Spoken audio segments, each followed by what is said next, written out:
para começar, eu gostaria de 8 pessoas. Pode ser 4 jovens e 4 adultos. Rapidinho aqui, para não demorar muito.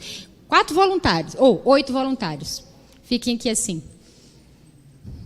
Isso, 1, 2, 3. Vamos lá, quem mais? Está faltando. 8, eu quero 8. 8 pessoas aqui, 8 voluntários. 1, 2, 3, 4, 5. Senão eu vou ser voluntário. Vocês sabem o que é o voluntário? Aquele que não tem chance. A gente fala assim, é você. Aí ele vem, né?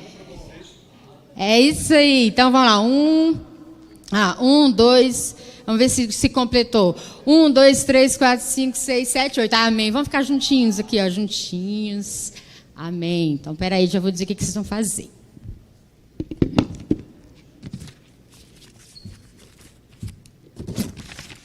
É o quê? Não mostra nada. Não, tu não vai ter.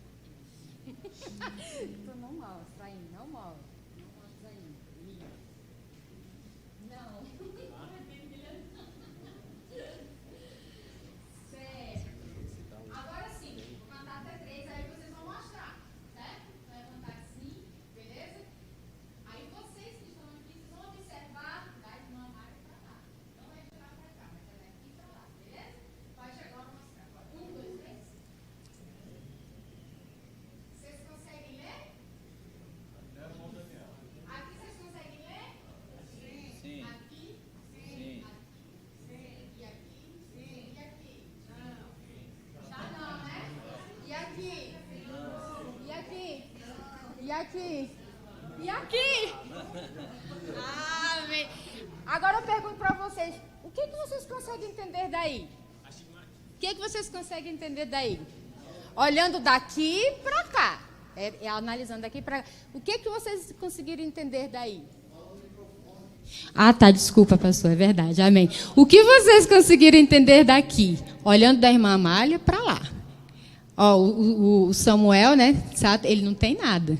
Mas é a mesma palavra, não é? Tempo. O tempo está o quê? O tempo está diminuindo. Até ele não tem mais tempo. Amém, é isso mesmo que eu queria que vocês entendessem. O tempo, né, ele não é o mesmo. Ele começa porque nós temos uma vida limitada aqui nessa terra. Temos uma vida eterna depois que passarmos daqui para ir para o Pai. Mas enquanto estivermos aqui, o nosso tempo, ele começa bem grandão e aí ele vai até não termos mais tempo. E o que isso significa? Obrigada, queridos. Pode deixar ali o papelzinho. Obrigada. E o que eu quis dizer com isso para vocês? Quando se fala do preguiçoso, uma coisa que o preguiçoso pensa que tem muito é tempo. Ele pensa que ele tem muito tempo. Ele passa o tempo todinho falando assim, não, depois eu faço isso. Depois eu faço isso. Não, peraí, não, deixa eu descansar um pouquinho aqui mais, porque depois eu faço isso. Então, uma coisa que o preguiçoso pensa que tem muito é tempo.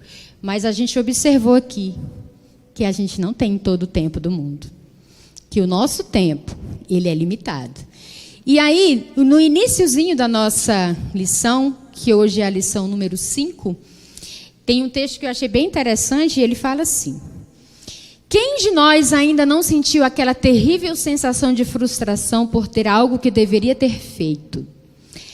Quantas oportunidades perdidas, quanto tempo precioso desperdiçado. Pensamos, como pude ser tão indolente, como pude planejar de modo tão pobre e deixar de fazer tanta coisa? Agora só me resta lamentar. O tempo é matéria-prima da vida. Precisamos tomar consciência de sua importância e de como aproveitá-lo melhor. O texto de hoje tem como personagem central a figura tragicômica do preguiçoso. Aquele que dorme enquanto o tempo passa. Na verdade, ele exemplifica todos aqueles que tratam com displicente irresponsabilidade tanto o tempo quanto as oportunidades dadas por Deus. Então, queridos, quando se fala de tempo, por isso que eu quis trazer logo para que a gente refletisse. É muito fácil a gente falar, nossa, apontar o dedo, nossa, mas que menino preguiçoso, que menina preguiçosa, que mulher preguiçosa, que homem preguiçoso, né? Mas hoje a gente tem que refletir. Por que eu pedi que os jovens estivessem juntos? Porque vocês, jovens, têm mais tempo do que eu, por exemplo. Eu já tive um tempo que já passou. Eu ainda tenho algum tempo. Deus sabe quanto tempo eu ainda tenho aqui nessa terra. Mas muito tempo da minha vida já passou. E vocês, jovens, ainda têm muito tempo aí pela frente, né?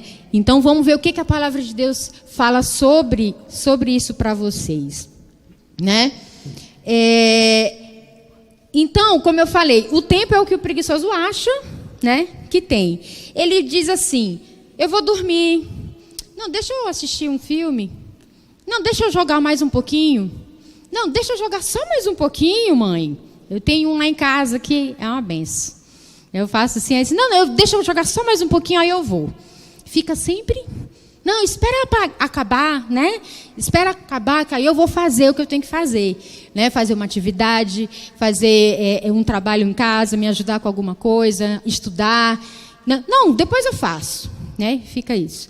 Hoje ele não veio, né? Porque ele está cuidando do irmão dele, que hoje o Dani não amanheceu muito bem, amanheceu febril, amanheceu com a garganta ruim, aí ele ficou em casa cuidando do irmão dele. Deixei lá, dei o remedinho, falou, está aqui o termômetro, coloca aqui no seu irmão, cuida dele. Não, mãe, eu vou cuidar. Estou confiando aqui, que ele está cuidando do irmão dele, amém? Então, né? Quando se fala de preguiçoso, aí a gente pergunta uma outra coisa. Você acha que Deus usa o preguiçoso? Ele não usa. Deus não gosta da preguiça. Deus não gosta do preguiçoso.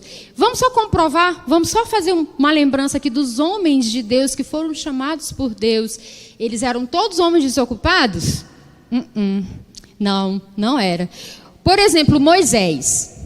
Moisés estava ocupado com o rebanho de Jetro. Ele trabalhava, ele era pastor. Ele foi chamado por Deus.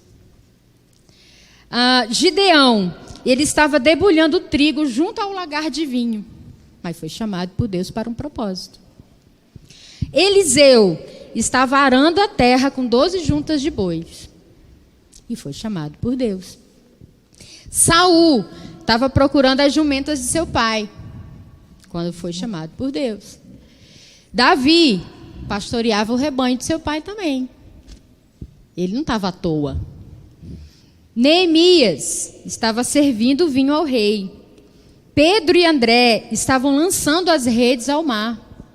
Tiago e João estavam remendando as redes. Mateus estava cobrando impostos. E existem muitos e muitos outros exemplos na Bíblia. Eu falei só de alguns aqui. Porque Deus, ele não chama o preguiçoso. Ele chama aquele que trabalha. Por quê? Como Deus é inteligente, ele vai chamar um preguiçoso para trabalhar para ele? Para quê? Se o preguiçoso vai dar mais trabalho para ele. Né? Deus vai chamar o preguiçoso, né? E aí o preguiçoso não vai fazer nada. Se até aqueles que são trabalhadores, né, hesitaram um pouco, sem dar uma desculpa, mas depois obedeceram, mas mesmo assim, né, Deus não chama. E é interessante o que vem aqui em Provérbios. Eu vou estar aqui com a minha Bíblia digital, irmão, só para ser um pouco mais rápido, né? Mas os irmãos que estão com a Bíblia aí em papel, acompanhem. Vamos abrir em Provérbios capítulo 6. Provérbios capítulo 6. Evilásio? Cadê o Evilásio? Ou então, já está pronto aí o videozinho? Já?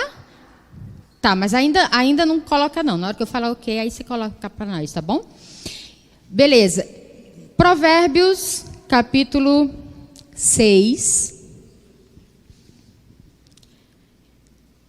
Versículos de 6 a 8. Alguém gostaria de ler para nós? Versículos de 6 a 8? Observa a formiga, ó preguiçoso, reflete sobre o trabalho que ela realiza e sê sábio. Mesmo não tendo um chefe, nem supervisor, nem comandante, armazena suas provisões no verão e na época da colheita ajunta seu alimento com toda a disciplina. Agora sim, eu queria que você passasse o videozinho para nós aí. Sabe o que eu acho interessante? Isso, vamos prestar atenção aí. A cigarra e as formigas, Esopo. Era uma vez uma jovem cigarra que não fazia outra coisa na vida a não ser cantar. Entoava as mais lindas canções perto de um formigueiro. Enquanto isso, as formigas trabalhavam sem parar. Colhiam pedaços de folha para forrar o berçário das formigas recém-nascidas, transportavam grãos para que no inverno tivessem o que comer. Enfim, viviam atarefadas, entrando e saindo do formigueiro. O inverno chegou. O frio era tanto que a cigarra quase ficou congelada. Então, bateu na porta da formiga à procura de um lugar quentinho para se abrigar. Olá, será que eu posso entrar? Eu estou com muito frio e com fome. A guardiã do formigueiro não se conteve. O quê? Enquanto nós trabalhávamos duro, você só pensava em se divertir? Pois agora, boa diversão! E bateu a porta na cara da cigarra, que foi obrigada a cantar em outra freguesia. Moral da história: os preguiçosos nada têm a colher. Os preguiçosos nada têm a colher. Fábulas. Irmão, sabe o que eu acho interessante? Que a Bíblia é tão completa, ela é tão maravilhosa. Provérbios é um livro tão maravilhoso que ele vem precedendo todas as outras coisas que o homem inventou depois disso. Por exemplo, as fábulas. As fábulas são muito antigas, né? Elas têm essa característica sempre de um cunho moral, sempre de ensinar alguma coisa através de histórias. Colocam sempre frutas, colocam animais, colocam sempre alguma coisa para que a pessoa ache interessante essa história e depois veja a moral dessa história. Só que, antes de serem criadas as fábulas, nós já tínhamos os provérbios. Olha que interessante. O provérbios, a palavra de Deus já falava da formiga, e a fábula da cigarra e a formiga foi criada séculos depois da palavra de Deus já ter sido criada. E o que eu acho interessante é que o Provérbios, ele não vem falar apenas da nossa vida espiritual. Deus também se preocupa como nós estamos vivendo aqui nessa terra.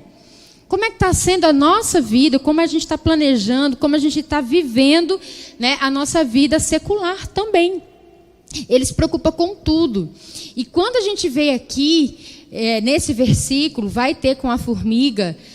observa a formiga, ó preguiçoso, reflete sobre o trabalho que ela realiza e sê sábio, né? Deus está aqui chamando a atenção. Olha, eu sou teu pastor, nada vai te faltar. Mas você, né? Você tem que observar, você também tem que fazer a sua parte, você também tem que buscar melhoras. E eu estou aqui sempre com você, te ajudando. É muito interessante os conselhos que os provérbios nos dão em todas as áreas da nossa vida, todas. Área sentimental, financeira, espiritual, física, tudo. Fala tudo. E aqui hoje a gente está falando de mais um assunto. Gostaram da historinha? Alguém já tinha ouvido falar dessa fábula, a cigarra e a formiga? Né? Há muito tempo. Então, trouxe aqui para que a gente volte, que a gente sempre é criança, né, gente? É uma eterna criança. Então, essas fábulazinhas nos fazem lembrar. E aí, você viu no final, o que o preguiçoso vai colher? Nada. Eu achei tão legal quando o pastor Sato veio falar. Eu digo, olha aí como o Espírito de Deus é maravilhoso. Já começou a aula, antes da gente dar a aula, ele já começou ensinando. Porque ele falou aqui, aquele que planta pouco, colhe pouco, aquele que planta muito, colhe muito. Colhe com abundância. Então, olha como a palavra é linda, ela é maravilhosa, ela vai se completando. O preguiçoso, ele não planta nada, ele vai colher alguma coisa, gente? O que ele vai colher? Né? E aí, a revistinha, ela vai falando aqui sobre as características, como é que a gente pode reconhecer, né? Como a gente pode reconhecer um preguiçoso? Alguém pode falar, gente, fiquem à vontade para... Como é que você reconhece um preguiçoso? Olha assim, aquele homem é preguiçoso, aquela mulher é preguiçosa, aquele jovem é preguiçoso, aquela jovem é preguiçosa. Como é que você reconhece isso? Pelas atitudes. Que exemplo de atitude?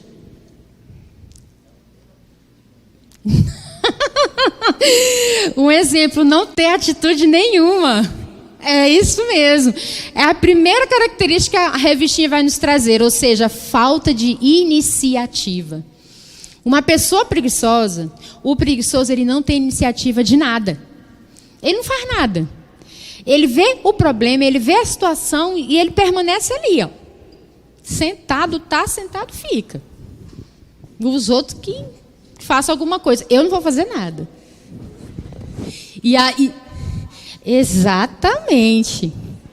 Então, ele nunca começa nada. Ele nunca começa nada. E ainda quando alguém cutuca, assim, vai, faz alguma coisa. Não, peraí, depois eu faço. Né? Ele vai procrastinando. Ele prossegue continuamente postergando as coisas, deixando sempre para depois. As suas oportunidades vão escapando pelos dedos, porque ele vai deixando sempre para depois, né? E isso tem consequências, não tem, irmãos? A falta de iniciativa, a procrastinação, essa palavrinha é difícil de falar, né, professor? É difícil. Eu tenho dificuldade, eu até acertei ela aqui agora, mas geralmente eu erro quando eu vou falar essa palavra. Procrastinação, né? Ou seja, está sempre deixando, não, eu não vou fazer agora, eu vou fazer depois. Não, eu não vou estudar agora. Eu vou estudar quando estiver perto do concurso. Não, eu não vou estudar agora, eu vou estudar quando estiver na semana de prova. Aí eu vou estudar. Ou então no dia, né? Um dia antes. Não, é só amanhã a prova, né? Exatamente, eu vou deixar para fazer isso só agora. Dani, oi. Licença. Eu queria só pedir os irmãos que quiserem participar. Isso, levanta a mão. Pudessem levantar a mão, eu levo o microfone até você, até para as pessoas que assistem de casa possam ouvir os comentários. Já vou ali no irmão Estevão. E aproveitando aqui para contribuir com o tema aí, o meu pai costumava nos ensinar, nos dizer, não só para mim, mas para os meus irmãos, que o preguiçoso trabalha mais do que o trabalhador, porque sempre que fazia mal feito, ele mandava refazer tudo de novo, então a gente tinha que recomeçar, né? Então ele falava, olha, o preguiçoso, ele trabalha mais, porque ele faz mal feito, não dá certo, depois tem que fazer de novo. Exatamente, exatamente. Olha aí. Mais alguém aí? Isso, irmão, fala aí, irmão.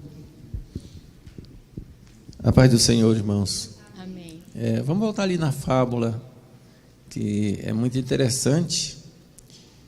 Chamar a atenção que a formiguinha lá e a cigarra tinha uma ocupação, né? Na verdade, a gente não pode dizer que a cigarra não trabalhava, né? Hoje, né? Porque senão a gente pensa que quem canta não...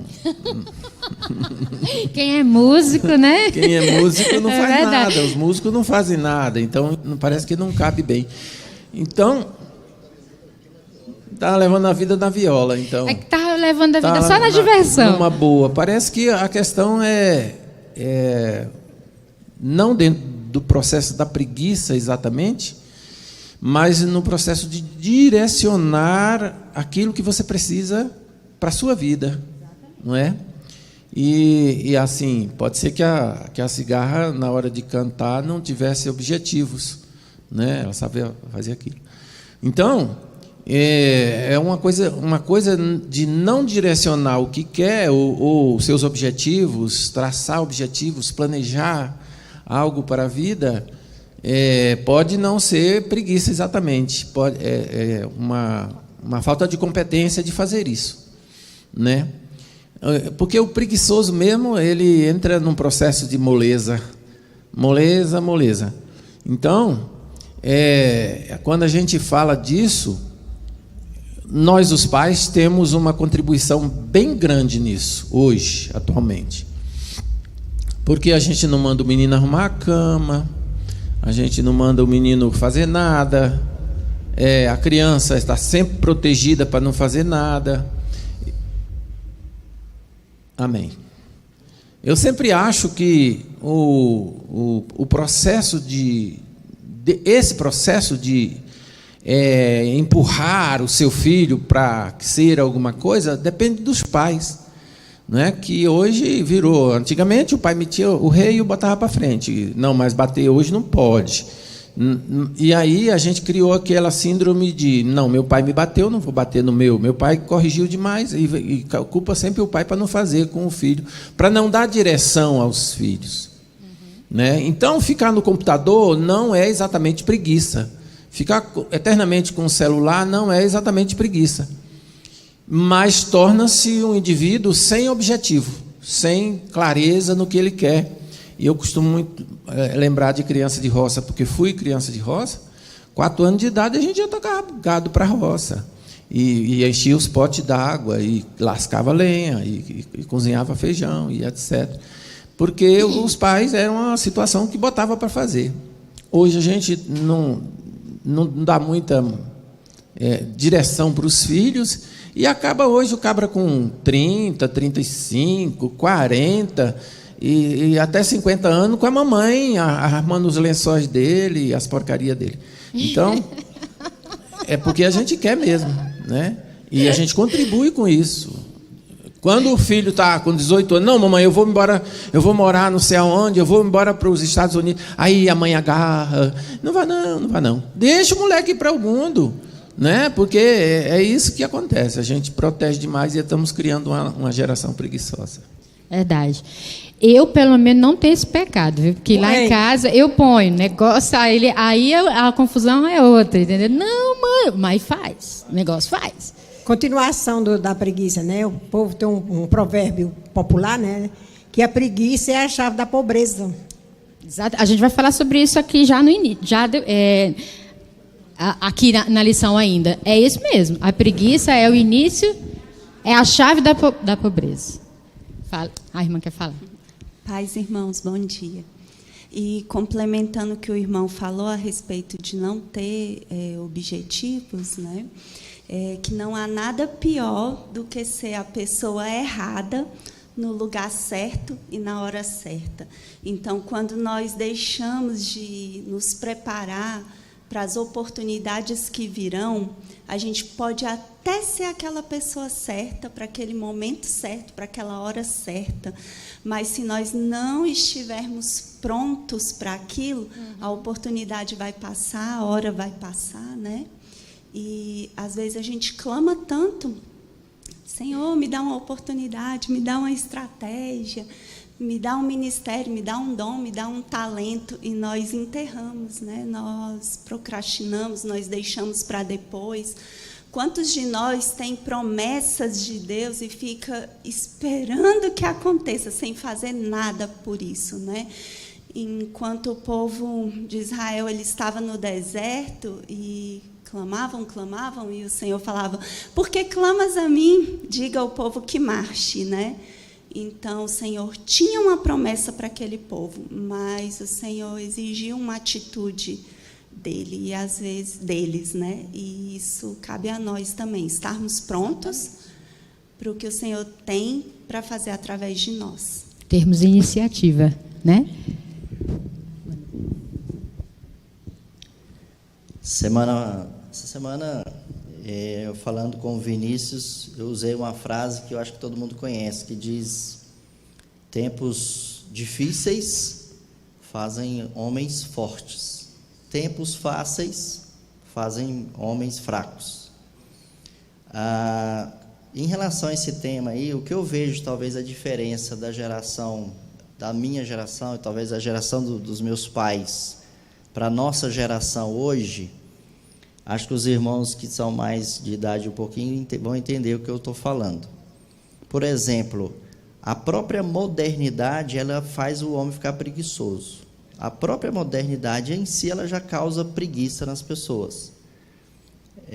Meus pais, minha mãe e meu pai, são do tempo que, se você quisesse comer o arroz, você tinha que plantar o arroz, depois você tinha que colher o arroz, depois você tinha que pegar esse arroz e pilar ele, ou no pilão, né? Geralmente as famílias mais pobres era socada ali no pilão para comer o arroz.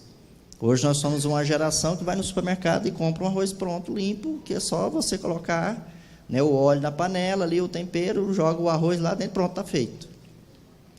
Nós somos a geração que os nossos avós, nossos pais, iam lavar roupa, pegava a trouxa de roupa, ia para a beira de um córrego, à beira de um rio, para uma represa, bater roupa ali no giral, ia fazer ali, estender a roupa, e o negócio era um tormento. Em relação à roupa. Nós somos uma geração que a gente pega todas as roupas, enfia ali dentro da máquina, aperta um botão e ela faz o serviço, pronto, já não tem o que fazer. Glória a Deus. Então, assim, a própria modernidade, ela vai criando pessoas preguiçosas, porque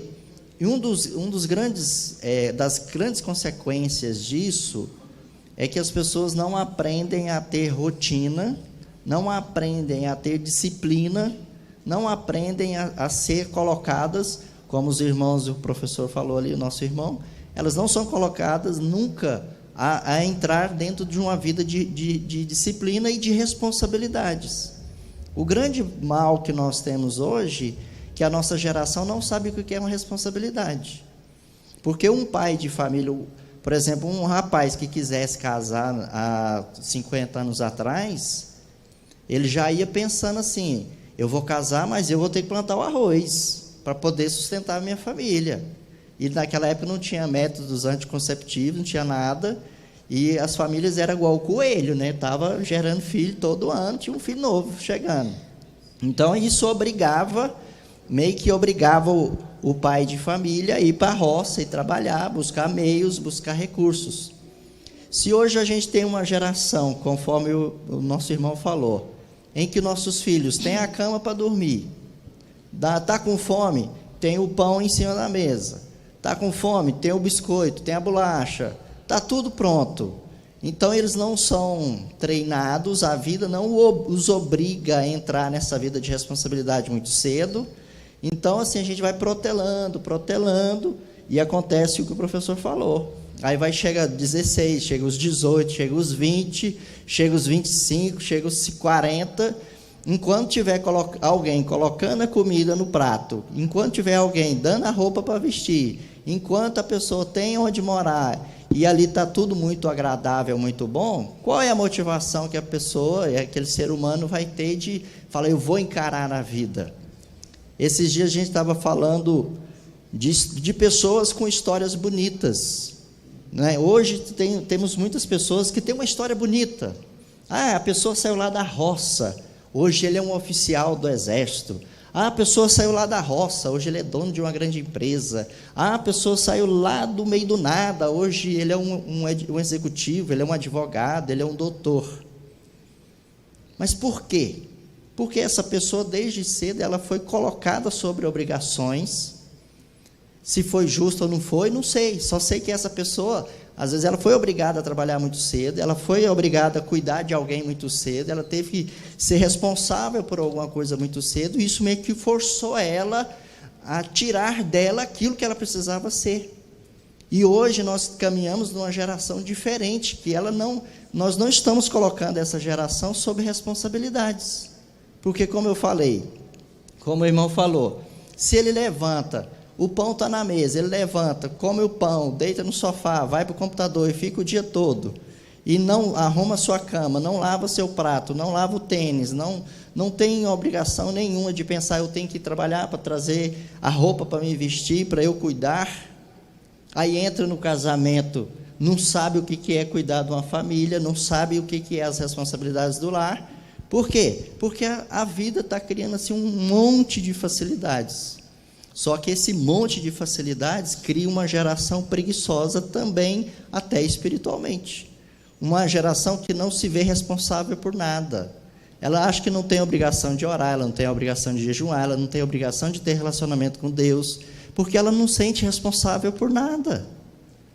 Tanto faz, tanto fez. Se o mundo está desabando, se está caindo aí, eu não estou nem aí. Eu não ligo, eu não oro, eu não tenho preocupações de estar disciplinado na presença de Deus. Muitos de nós aqui fomos salvos. Nós somos salvos porque alguém que trabalhava, que ralava, que cuidava de família, que cuidava disso, cuidava daquilo, mas estava lá de joelho dobrado, orando, tinha uma folguinha, estava lá orando, estava passando de necessidade, mas estava lá orando e pedindo: Senhor, eu amo aquela pessoa, eu quero que ela seja salva, eu quero que ela esteja na presença de Deus. Mas enquanto nós estivermos com os nossos carros do ano, enquanto nós estivermos no conforto do nosso sofá, assistindo nossos programas nas nossas televisões de 60 polegadas, de smartphone, que tiver tudo ali ao acesso, e as coisas estiverem muito fácil, nós seremos uma geração de preguiçosos, infelizmente. Amém. É isso aí. Uma outra característica que a revistinha traz sobre uma pessoa preguiçosa é a inconsequência dessa pessoa. Vamos ver isso lá em Provérbios capítulo 12, versículo 27. Capítulo 12, versículo 27. Quem achou pode ler para nós.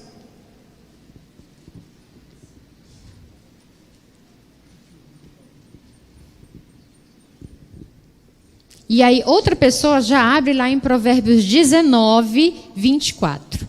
19, 24.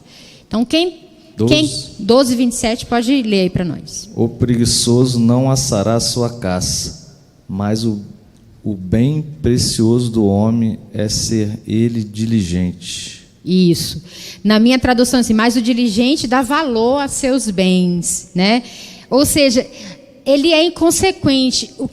Como o Vandeir falou, como ele falou aqui, uma coisa que o preguiçoso ele não dá é valor às coisas, porque não foi ele que correu atrás. Como é que está aí na sua? Ah, mas o esforçado dá valor a seus bens, não é isso? É ser esforçado, né? Ou seja, o preguiçoso não foi ele, né? Não foi ele que correu atrás, não foi ele que comprou a casa que ele mora, o carro que ele anda. Estou dando exemplos, né? E aí eu lembrei até do que o Vandeir, por exemplo, viu isso acontecer. Ele trabalhou numa empresa, não vou dizer aqui para não, né, como é gravado, não ficar, mas ele trabalhou numa empresa muitos anos atrás, inclusive acho que foi a primeira que trabalhou, a segunda, a terceira, né, por aí, como jovem aprendiz, né? E aí o dono da empresa, ele fez um império no Brasil. Começou numa cidadezinha e se tornou uma grande empresa no Brasil. E aí, quando ele já estava bem velhinho, ele passou para o filho. O que o filho fez? Destruiu. Acabou. A empresa faliu. Faliu, uma empresa imensa, enorme, que empregava muitas pessoas no Brasil inteiro, em todos os estados do Brasil. O que acontece? O filho, que não era esforçado, porque não foi ele que correu atrás. Quando ele nasceu, ele já estava tudo prontinho. Ele não foi esforçado quanto o pai e ele conseguiu falir uma empresa enorme. Prontinha ali para ele, só para ele cuidar. Ele não cuidou. Olha o que o Provérbios diz, ou seja, não dá valor. Eu só vou gastar porque não fui eu que corri atrás. A gente pode perceber isso, irmãos, em coisas pequenas, assim. Dá R$20 para o seu filho e diz assim: agora vamos comer um hambúrguer. Aí chegar lá assim: não, pode pagar com o teu dinheiro. Não, mas esse dinheiro... Aí ele vai pegar o hambúrguer mais caro. Porque ele vai pensar que é você que vai pagar. Aí você vai dizer: não, você vai pagar com o seu dinheiro. Ele disse: não, mas esse dinheiro aqui é meu. Eu falei: sim, ué, então o hambúrguer também não é teu? Tu não comeu também? é nessas coisas que a gente vai treinando, sabe? Porque quando você corre atrás, né, você trabalha, é como a palavra de Deus assim, o esforçado, ele dá valor aos seus bens. Porque ele correu atrás, ele suou para isso. Ele sofreu para ter aquilo. Mas o preguiçoso não, ó, recebeu de graça, né? E aí o que diz lá em Provérbios 19, 24? Quem está com ele aí? Existe gente que tem preguiça até de pôr a comida na própria boca. Ai, gente, quando eu estava preparando essa lição, e eu já li isso aqui várias vezes, mas, gente, é incrível. Olha aí, que absurdo. Olha aí, o preguiçoso põe a mão no prato e não se dá o trabalho de levar alimento à boca. Isso.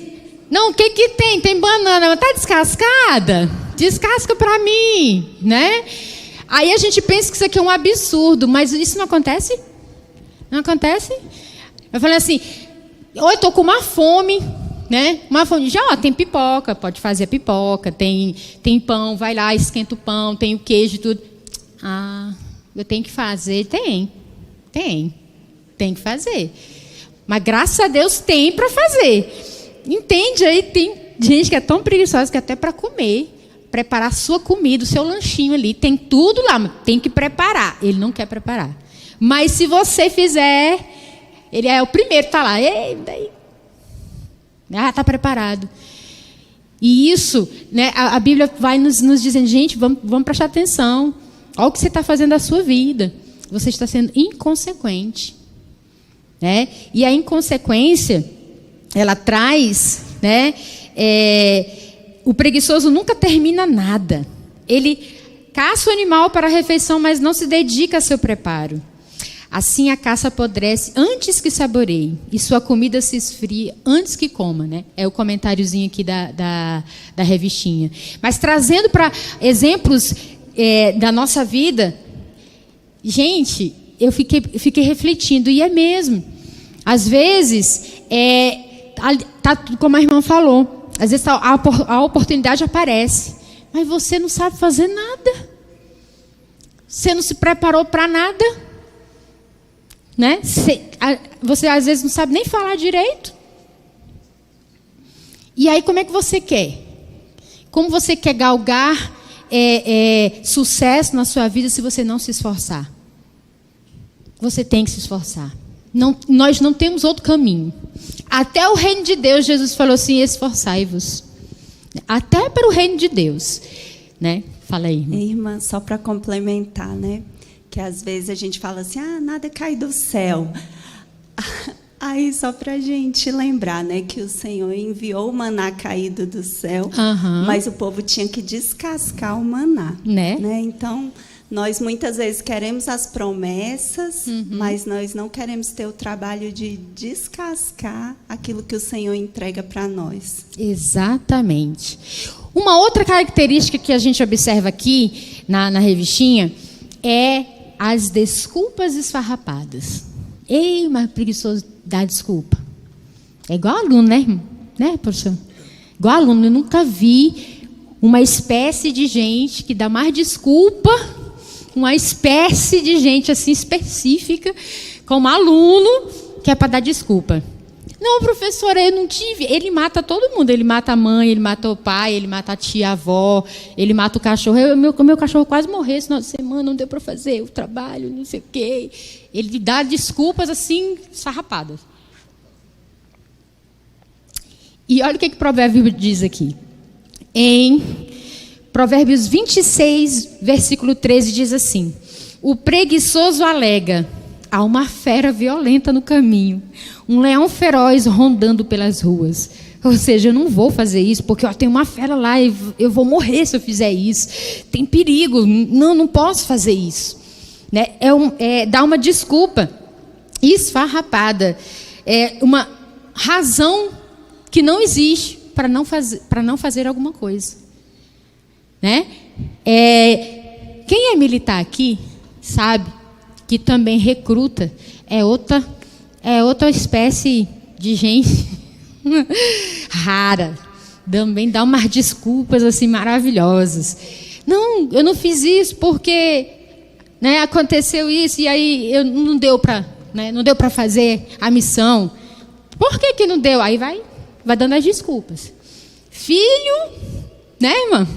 Quem é mãe aí, quem é pai sabe. Filho também. Filho dá mais desculpa. Por que tu não fez isso? Não, mas sabe, uma coisa, eles contam uma história, né? Eles têm até uma inteligência de contar um enredo, assim, contar uma coisa para poder explicar. Mas é uma desculpa esfarrapada. Ou seja, não tem razão. Não tem razão. Então, a palavra de Deus está nos advertindo. Não adianta. Você sempre vai ter alguém, né? Você sempre vai ter um chefe, você vai ter sempre alguém acima de você que vai te dar alguma tarefa para fazer e você vai ser essa pessoa que seja excelente naquilo que faz. Faça, não dê desculpa. Não faça como esse que está dizendo assim, o preguiçoso, uma fera violenta no caminho, não dá para eu ir, porque tem perigo ali, então eu vou ficar quietinho aqui, não vou fazer nada. Não existe isso, irmãos. A palavra de Deus está nos advertindo. E aí, jovens, falando especificamente para vocês, o mundo, eu falo isso muito para o Vinícius e para o Daniel também, falo mesmo. O mundo, ele é competitivo. O mundo em que vivemos é um mundo competitivo. Não adianta você, jovem, pensar que tem só você para aquela vaga, que tem só você para aquela oportunidade, que tem só você para ganhar aquela bolsa. Não, existem muitas pessoas, mas você tem que ser o melhor. Você tem que se esforçar, né? Você tem que se esforçar, porque o mundo ele é competitivo. Então, jovens, por que eu pedi que vocês ficassem hoje aqui? Porque vocês estão na fase da vida em que vocês têm que decidir qual é a profissão que vocês querem ter.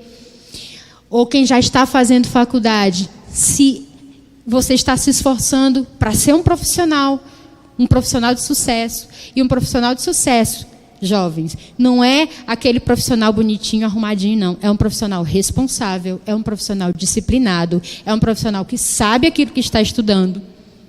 Porque uma coisa é você passar na entrevista de emprego, mas outra coisa é você permanecer nesse emprego. Porque o mercado de trabalho é que vai te definir. É o mercado de trabalho que vai dizer assim, ele é um bom profissional. Não, ele não é um bom profissional. Daqui a uns 3, 6 meses você é mandado embora. E isso acontece. Então, jovens, é a hora de vocês planejarem a vida. É a hora de dizer assim, não, eu estou fazendo a faculdade, eu estou gostando, eu quero ser um bom profissional. Então, se esforce, estude mesmo, não faça de conta. Não, eu quero passar num concurso público, eu estou terminando o meu ensino médio e eu quero ser um servidor público. Então, veja quais são os concursos que já estão abertos, veja como é que as pessoas se preparam e estude para isso. Se essa é a sua vontade, corra para fazer isso, esforce-se para fazer isso e você vai ter êxito. Agora, se você não se esforçar para nada, você também não vai conseguir nada. Essa é a hora de você começar a pensar no seu futuro. Porque, para evitar o trabalho pesado, eu digo o seguinte, é porque eu realmente não lembro agora, mas tem se alguém lembrar desse provérbio aí, que fala que a enxada, alguma coisa da enxada, mas é mais ou menos assim, se o estudo, né, é melhor carregar a caneta do que carregar a enxada, é uma coisa assim. Não sei se vocês já ouviram alguma vez. Se você estuda, queridos, né, você vai esforçar menos o corpo físico. Aquela pessoa que não teve, às vezes, a oportunidade de estudar, né, ela trabalha em trabalhos mais pesados. Certo? Então, assim, o que você está planejando, jovem? Que está no início aí da sua vida, né? Às vezes você olha para mim, você olha para outra pessoa, para o seu vizinho, para o seu pai, para o seu tio.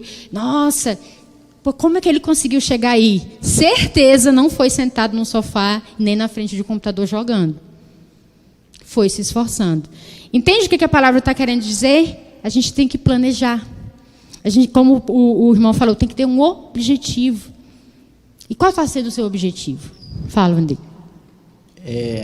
essa semana também, né, eu trocando essa ideia até com a Daniele mesmo, a gente estava falando o seguinte, a gente até citou o exemplo dos maçons, que os maçons, eles têm tipo um combinado entre eles, que eles se ajudam. Então, por exemplo, se um maçom que tem de uma área, ele precisa de uma prestação de serviço numa outra área, ele vai procurar alguém que seja maçom para poder ajudar, para favorecer. Aí a gente estava falando assim, por que nós que somos cristãos, às vezes a gente não se ajuda? Né? Porque, por exemplo, você vai fazer uma festinha de aniversário, qual seria o ideal? Não era você contratar uma irmã da igreja que faça bolo e contratar os serviços dela? Você precisa fazer uma reforma na sua casa, qual que seria o ideal? Chamar o irmão que era pedreiro para poder trabalhar lá na sua obra. Você vai querer comer uma pizza depois do culto, o que é o ideal? É ir lá na pizzaria do irmão da igreja, que, né, nós somos irmãos, a gente poder favorecê-los. Mas, irmãos, eu quero fazer só uma crítica construtiva em relação ao que nós somos em relação a esse tema. E eu falo, já trabalhei como gerente de empresa vários anos. E, para nossa vergonha, os piores funcionários que eu tive foram os crentes. O crente, ele quer orar na hora do trabalho, ele quer ler a Bíblia na hora do trabalho, ele quer preparar o estudo bíblico na hora do trabalho. Imagina se você contrata... Uma vez eu loquei a minha casa para um irmão. Eu tinha uma casa lá em Goiânia, eu estava morando aqui, eu loquei a casa para esse irmão. Ele ficou na minha casa 4 meses. Ele não pagou nada de energia, nada de água, não pagou aluguel, foi embora escondido. Quando eu descobri, ele já tinha ido embora. Então, assim, quando a gente fala de sermos excelentes, porque a Bíblia fala que nós temos que ser melhores no que nós fazemos, porque, assim, não é para servir os irmãos uns aos outros, mas nós temos que ser referência em tudo que a gente é como profissional. Então, nós temos que ser excelentes em tudo que a gente faz. Imagina você contrata um serviço de um pedreiro, aí o pedreiro fala, isso aqui gasta 15 dias para fazer. Você fala, ótimo, né? 15 dias, legal. Aí vai 60 dias e o irmão não termina a obra, gente. Você coloca o carro lá no mecânico que é irmão. Aí ele fala para você, não, daqui a 2 dias seu carro está pronto. Aí passa 10 dias seu carro está lá. Qual que é a tendência natural das pessoas? É de associar a profissão àquilo que a pessoa é. E se falar que é crente, pior ainda, que aí fica difamado o mau profissional e crente. Porque na mente das pessoas, um crente não pode ser mau profissional. Ele tem que ser o melhor. Ele tem que ser a referência. Ele tem que ser de sim, sim, não, não. É assim, é assim. É desse jeito, é desse jeito. Ele tem que ser melhor. E se nós, né, nesse âmbito das oportunidades, como a irmã falou aqui, uma vez um irmão pediu uma oportunidade de trabalho. Eu arrumei o trabalho para ele. E eu perguntei, você não foi lá? Ele falou, não, é porque é longe, eu tenho que andar a pé. Aí eu fiquei com dó do irmão e levei ele lá. Peguei ele lá na casa dele, levei lá, botei na porta da empresa lá. Aí ele falou, não. E eu falei, e aí, deu certo o trabalho? Ele falou, deu. Só que eu acho que eu não vou querer. Por quê? Não, porque lá eu vou ter que andar a pé para poder ir pegar o ônibus para ir trabalhar. Desculpas esfarrapadas. É o leão que está lá fora. É que tá lá. Né? Então, assim, se as pessoas, todos os obstáculos, como a irmã falou, viu, jovens, vocês que estão se preparando, vocês têm que se preparar. Como a Daniela está falando, não existe, não tem mamãe e papai lá fora fazendo tudo por você, não. Vai chegar uma hora que você vai ter que encarar o desafio de andar de ônibus, metrô, a pé, andar na chuva, no sol. Sim, andei demais. Andar em ônibus lotado. Ah, não vou, porque tem que pegar ônibus. Ai, filho, eu estou andando de carro agora porque eu já tenho 40 anos, e, né, Deus abençoe, eu vivi e tal, mas quantas vezes eu já peguei 3 a 6 ônibus todos os dias. 6 horas da manhã. Na chuva, no sol, e já abri mão de tanta coisa na minha vida. Então, assim, Oportunidades Deus vai dando, mas nada, por exemplo, o povo, quando foi entrar na terra prometida, alguém entrou lá e falou, não, lá tem uma terra que emana leite e mel. Será que o povo de Israel estava imaginando que tinha uma fonte jorrando mel lá, assim, o tempo inteiro? Será que eles achavam que leite ia dar em árvore? Que eles iam cortar lá e a árvore ia ficar jorrando leite? Não, leite é o gado que eles iam cuidar. Acho que alguns e tirar até o pensavam leite nisso. E tal, ué. Aí quando eles falaram, não, a gente vai ter que trabalhar, vai ter que destruir gigante, vai ter que invadir terra. Não, esse trem dá trabalho demais. Por isso que o povo ficou 40 anos penando no deserto. E Deus falou, vocês não vão entrar então. A geração que entrou provavelmente é uma geração que falou, nós vamos lá derrubar esse gigante. E a vida é cheia de gigantes. Cheia. Em Provérbios 9, 6, de 9 a 10, diz assim, Provérbios 6, de 9 a 10, diz assim, ó preguiçoso, até quando ficarás deitado? Quando te levantarás da tua sonolência? Tirando uma pestana, cochilando um pouco, cruzando os braços para descansar, tua iminente pobreza te aterrorizará, e tua necessidade te assaltará como um ladrão armado. Foi como a irmã falou aqui, né? Que a preguiça é a chave da pobreza. Não é? Muitas vezes acontece isso, queridos. Às vezes existem pessoas que estão passando necessidade porque não quer trabalhar mesmo. Porque tem preguiça. Ou escolhe, fica escolhendo, não, eu não quero isso. Queridos, quando a gente precisa de alguma coisa, a gente não escolhe, a gente vai. E as oportunidades, elas vão, né? Elas vão aparecendo, elas vão mudando, e você vai crescendo, mas você tem que começar. Você tem que ter essa iniciativa de começar a trabalhar. Eu comecei a trabalhar muito cedo, com 17 anos, eu já estava estagiando. Terminei o meu ensino médio à noite para poder... Eu trabalhava de dia e terminei e estudava à noite. Fiz a minha faculdade à noite porque eu tinha que trabalhar de dia. Eu não tinha um pai, uma família muito abastada. Eu tinha que me sustentar. Então, eu me achava um peso. Eu falei, não, eu tenho que ajudar. Eu tenho que ajudar aqui em casa. Eu tenho que ser um peso a menos. Eu tenho que, pelo menos, me sustentar. Né? E as coisas foram acontecendo. Se eu apontar aqui, eu vou só falar, né? Eu nem falei com os irmãos que eu ia falar, mas se eu for falar, por exemplo, o João, né? O que o João tem hoje, não é porque o João acorda 10 horas da manhã, né, João? Não é porque o João, né, João, chegou aqui em Brasília e ficou, acordando 10 horas da manhã, depois saindo do trabalho 5 horas da tarde. Foi assim, João, que começou? Não foi, né? O João tem carro, mas sempre andou de carro, João? Não. Eu olho para o irmão Sérgio. O irmão Sérgio hoje é militar. Mas antes, para poder entrar lá, irmão, você se esforçou, não se esforçou? Hã?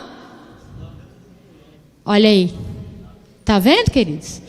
Aqui, isso é só dos irmãos que eu conheço, assim, que eu sei como é que é mais ou menos a vida. Se eu olho para o irmão Joviano, olha o irmão Joviano ali. Rapaz, gente, correr com o irmão Joviano é quase que impossível, queridos. Quando ele está ruim, ele diz assim, não, eu só corri 8 quilômetros hoje. Eu falei, nossa. Uma vez eu estava indo para o trabalho, passando lá na Estrutural, eu vi o irmão Joviano assim, na marginal da Estrutural, sabe? Correndo. Eu falei, rapaz, olha ali o irmão. Quase que ele me alcançou no carro.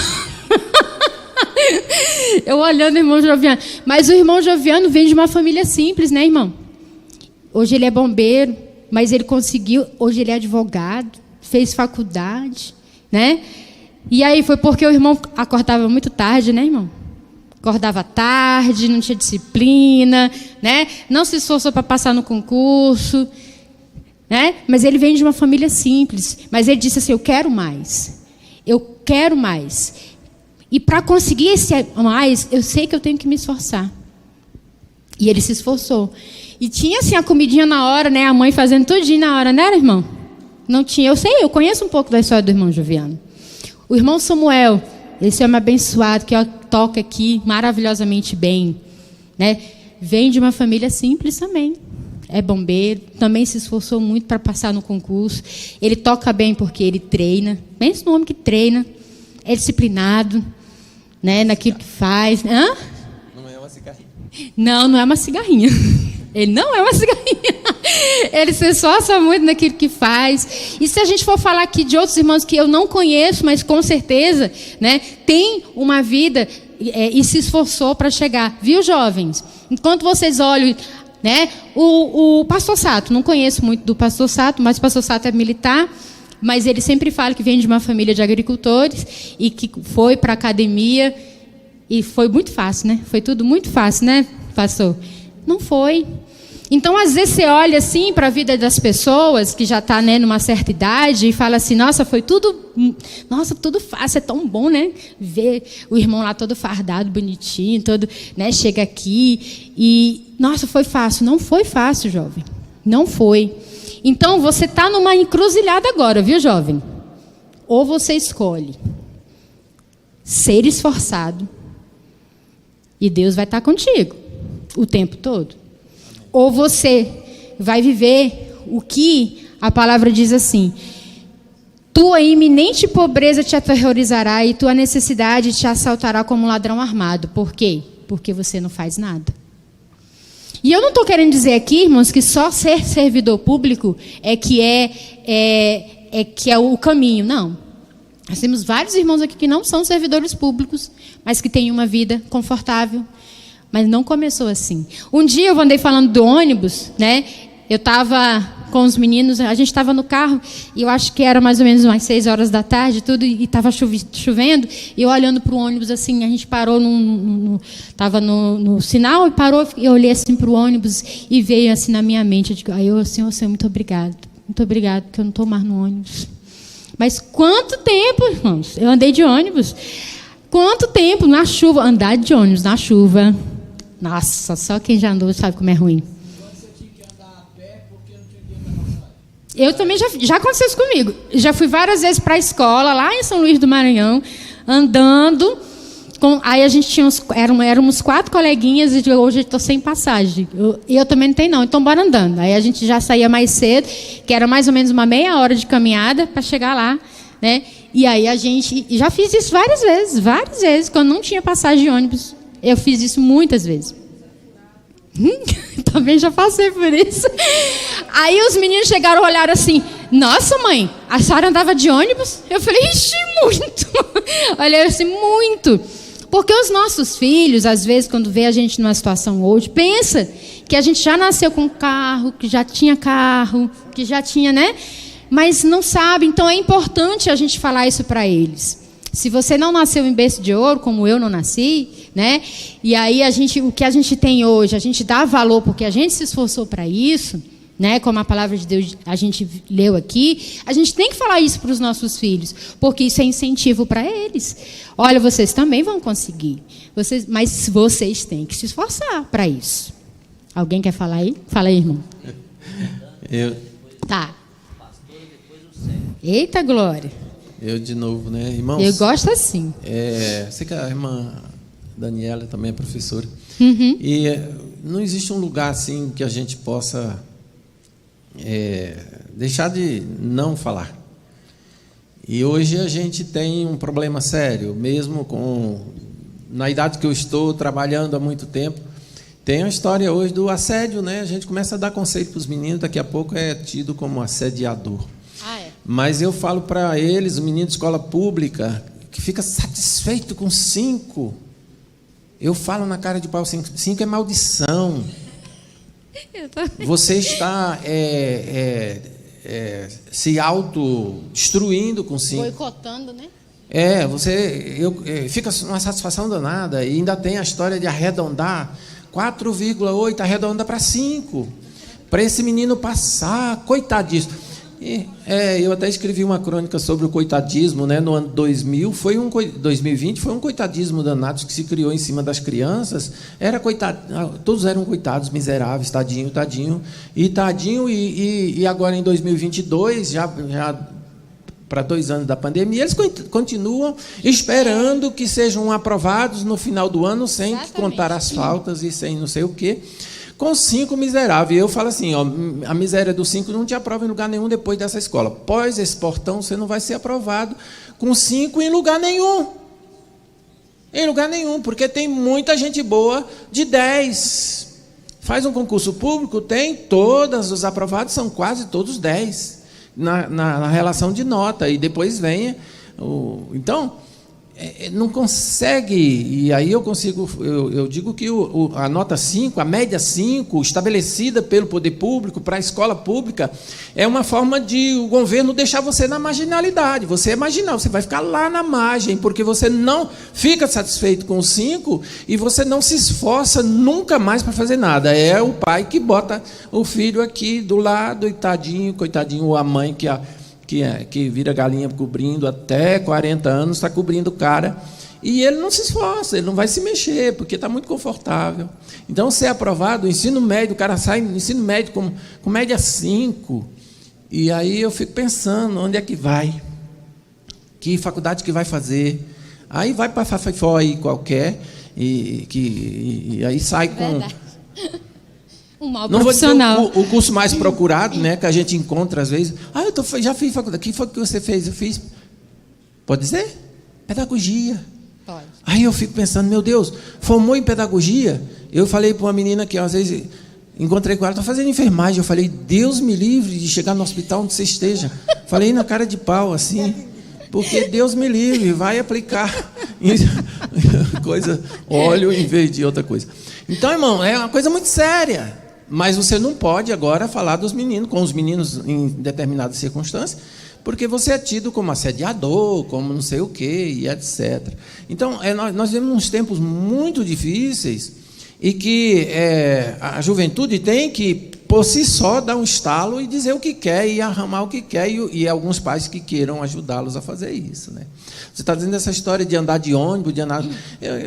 Eu também trabalhar com... Meu pai teve 25 filhos só, 25. Então, cada um, a mamãe paria para trabalhar. Então, com 2, 3 anos, 4, 5 anos, a gente já trabalhava. Não tinha isso. Botava para trabalhar. E eu lembro quando a gente ia para a escola, uma escola rural, longe, eu ia de pé. Meu pai comprou uma burra velha que não tinha quem montasse nessa burra. E ele cismou que a burra tinha que amansar. Então, ele botava o selinho na burra, a sela, arrochava bem, jogava eu na frente, jogava o Israel atrás e agarrava no selinho assim.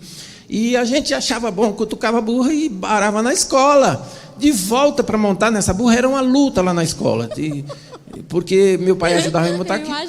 Aí era uma carreira para lá, outra carreira. Mas você pensa que é coisa fácil? Não foi fácil, não é fácil. Não. Quando eu fiz meu curso superior, nós já tínhamos 4 filhos. Então, porque a vida não nos proporcionou tal coisa. Sim. Quando a gente conta essas histórias, o menino fica, esse velho está muito...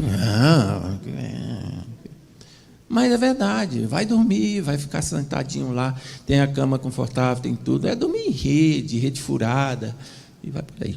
E assim vai, né? Quem mais vai falar? A pastora, depois... Muito o pastor Gerson falava lá no Guará, né? Você não tem culpa de ter nascido pobre, mas morrer pobre, a culpa é sua. Faz sentido. É verdade. Você tem que se esforçar, né, não? Exatamente. Só essa Provérbios 30, 15. A sanguessuga tem 2 filhas, a saber, dá. Verdade. É isso mesmo, e o preguiçoso, ele é isso. Ele é a sanguessuga, não me dá mais, porque não é dele, ele não se esforça, não vem dele, né? Está acostumado todo mundo dar para ele, enfim. E aí, para encerrar, eu quero que principalmente os jovens, mas isso também envolve todo mundo aqui, eu vou fazer a pergunta, eu quero que você responda para você. Faça uma análise. E você, jovem, está na época de vocês pensarem nisso aí, tá? Pensem bem, como você se imagina daqui a 5 anos? Isso é para todo mundo, mas eu quero que especialmente os jovens, e o Vinícius que está me assistindo lá de casa, se ele está cuidando do irmão, não, mas eu vou assistir pela TV. Viu, Vinícius? Quando chegar aí eu quero que tu me responda. Então, pois é, quero ver eu chegar lá em casa aí, as respostas, se ele falar assim, de quê? Aí, irmão... Aí não vai dar certo esse negócio. Aí não vai dar certo. Fala. Pastor? Liga. Não, pastor, o senhor não vai fazer isso, não. Eu estou querendo crer que ele está assistindo. Agora, né? Olha como o pastor é abençoado, é amado. Não, eu vou ligar para ele. Ligue não. Eu vou perguntar, chegar em casa. Dani, então, oi. Só contribuindo também, eu já faço das palavras aí do irmão Estevão as minhas, porque essa situação aí que ele vivenciou de ter que andar em animal bravo e tudo isso aí aconteceu comigo também, mas para ganhar tempo já vou pular essa parte aí. É assim, como ele também disse, quem foi criado na roça, um menino de 6, 7 anos, 8, ele já tem várias atribuições. Já, verdade. Né? E até porque antigamente não era igual hoje, que você não pode exigir isso ou aquilo da criança, porque tudo é proibido hoje em dia, mas na roça não existia isso não.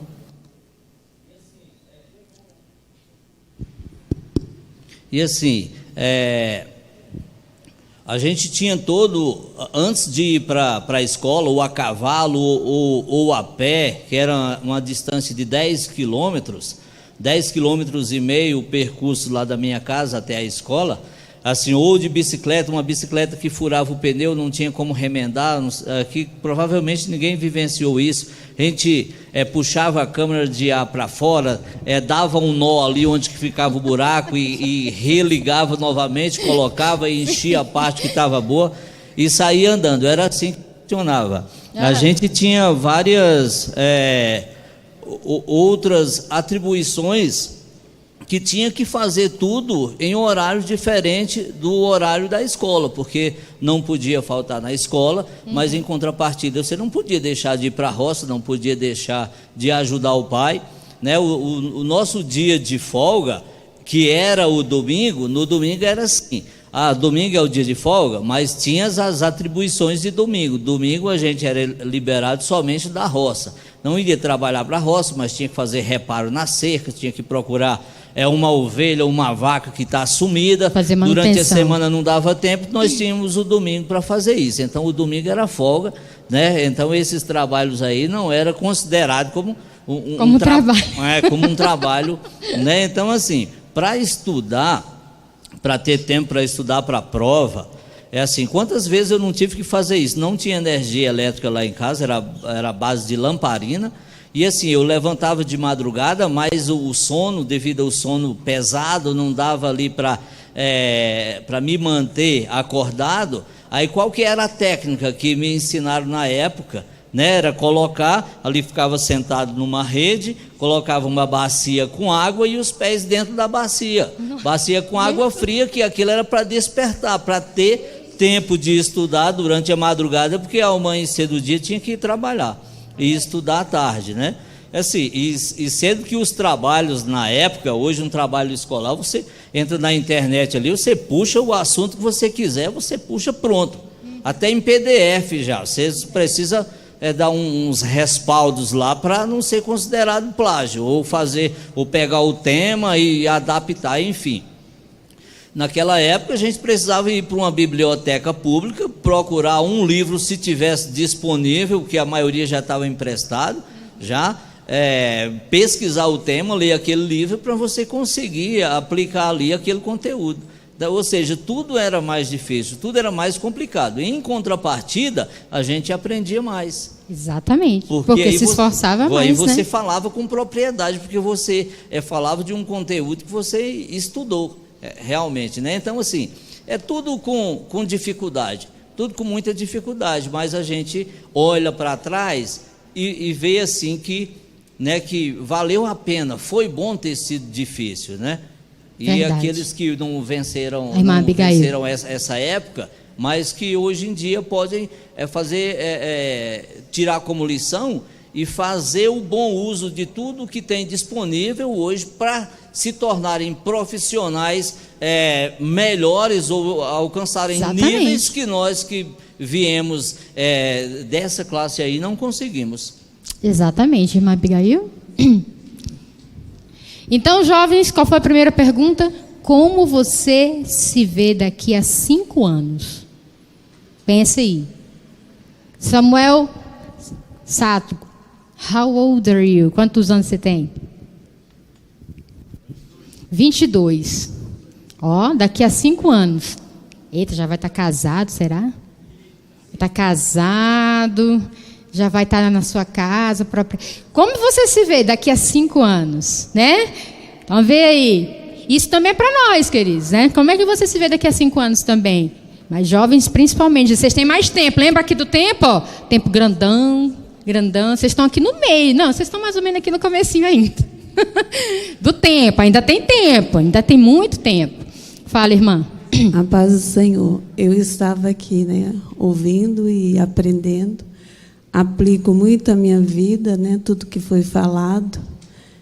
E eu estava pensando, aqui falou pais, professores, irmãos, militares. E eu estava pensando, se o nosso Pai Celestial estivesse aqui, né, tivesse a teofania, né, que tivesse aqui presencial, o que Ele faria sobre o nosso tempo que nós temos na terra e a nossa vida espiritual? Isso. As atividades que o Senhor trouxe para a igreja, de levar o evangelho, de amar o próximo, de orar, de ler a palavra. Será que nós estamos tão corajosos assim, tão habilidosos para fazer no reino espiritual? Porque aqui é uma escola, né?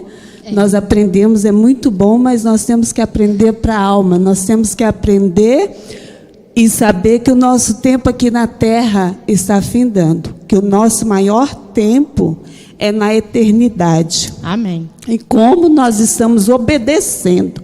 Eu vi aqui muitos pais dizer que são preguiçosos, alguns, né, jovens, filhos, alunos são preguiçosos. E como nós somos com o nosso Pai Celestial? Como a igreja está se comportando, como eu, Abigail, estou me comportando? Qual seria o testemunho de Deus com relação à minha coragem ou à minha preguiça espiritual?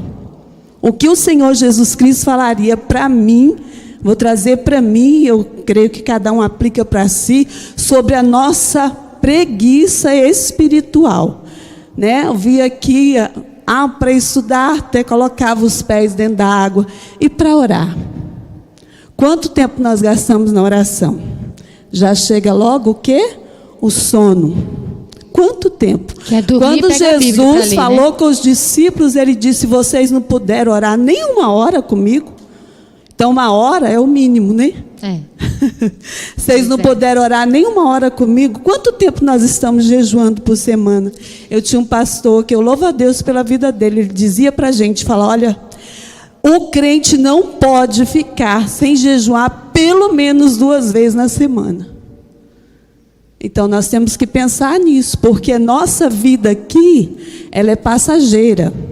Milésimo de segundos ou menos do que isso para uma eternidade.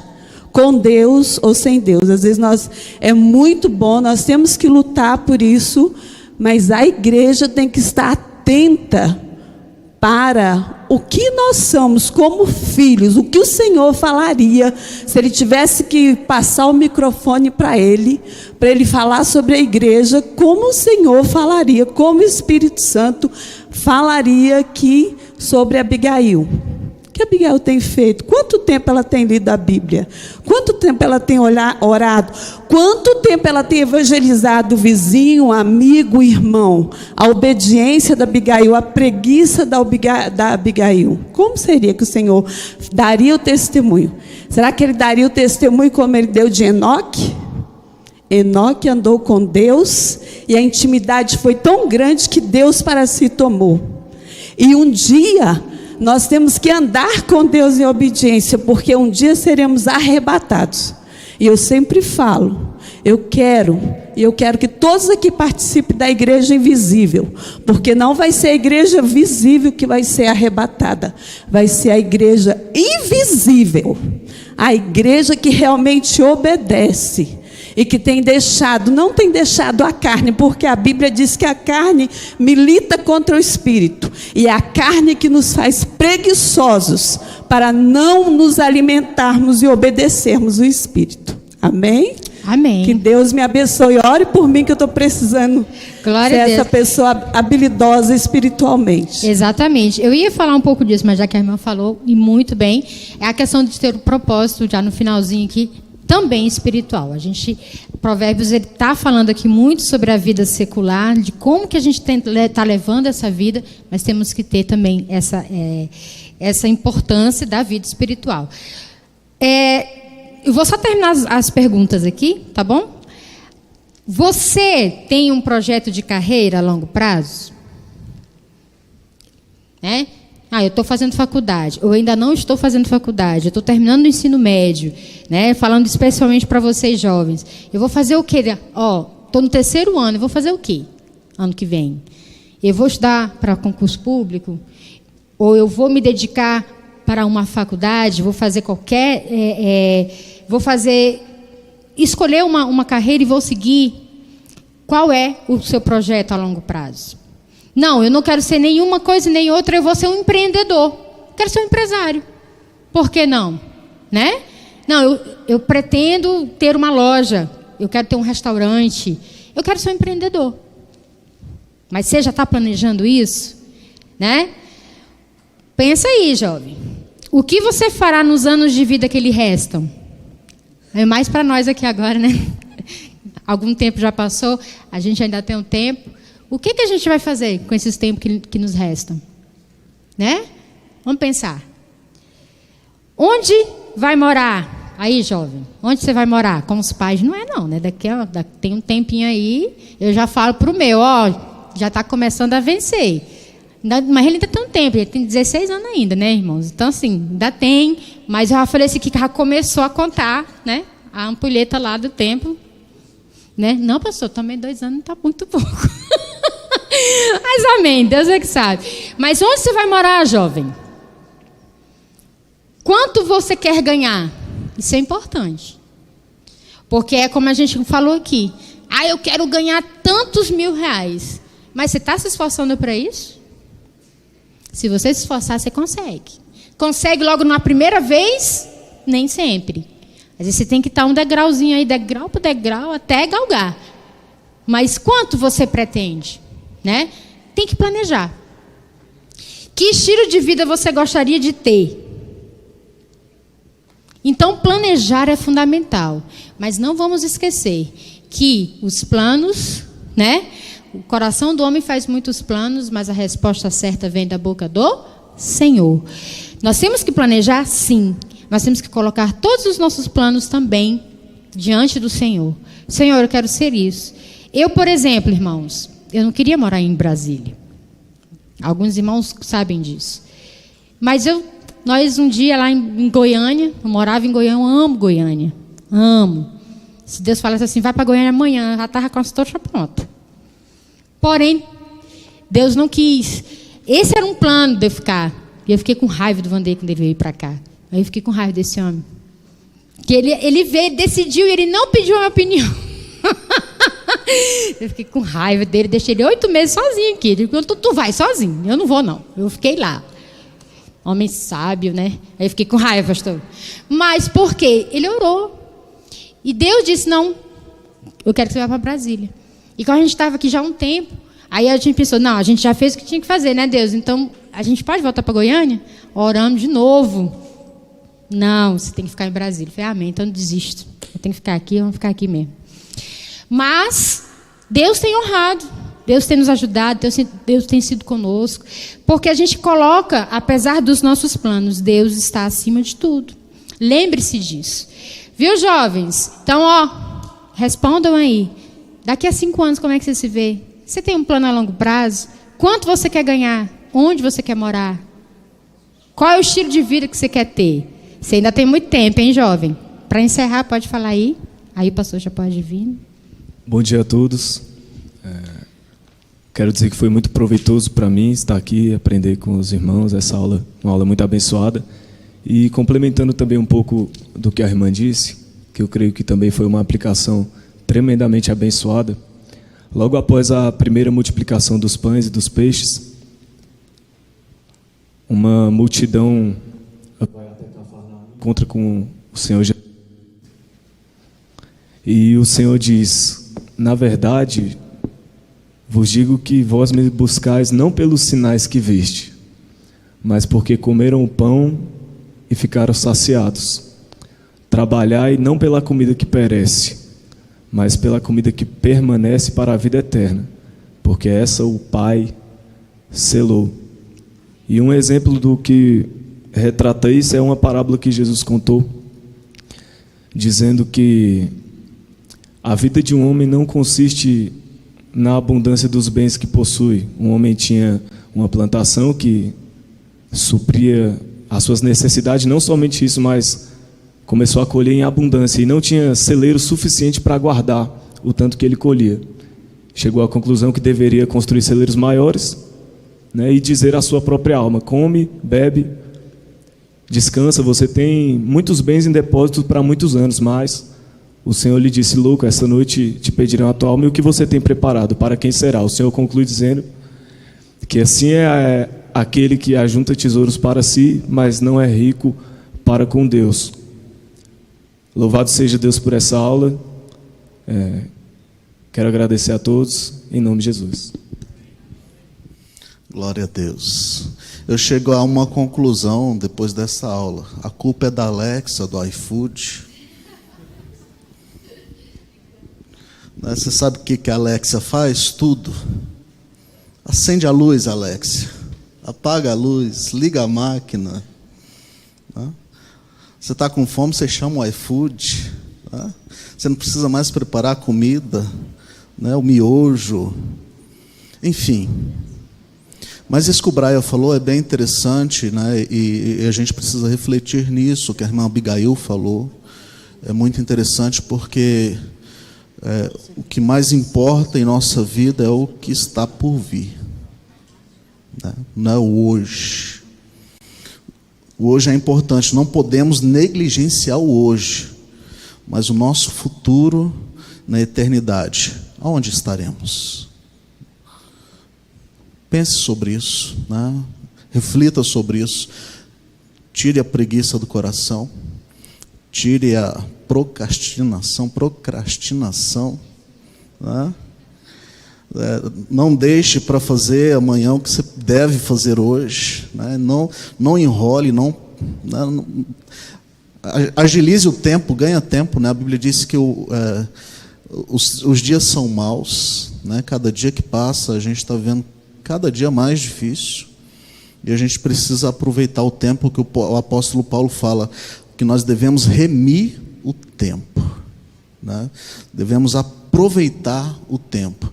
E quando eu conversei com o Satinho, né, o Samuel, sobre a liderança de adolescentes, ele me falou algo que ficou gravado no meu coração, né? Ele falou o seguinte: nós precisamos fazer rei de reis nos nossos adolescentes, nos nossos jovens, né? Nós precisamos formar neles o melhor, né? Por quê?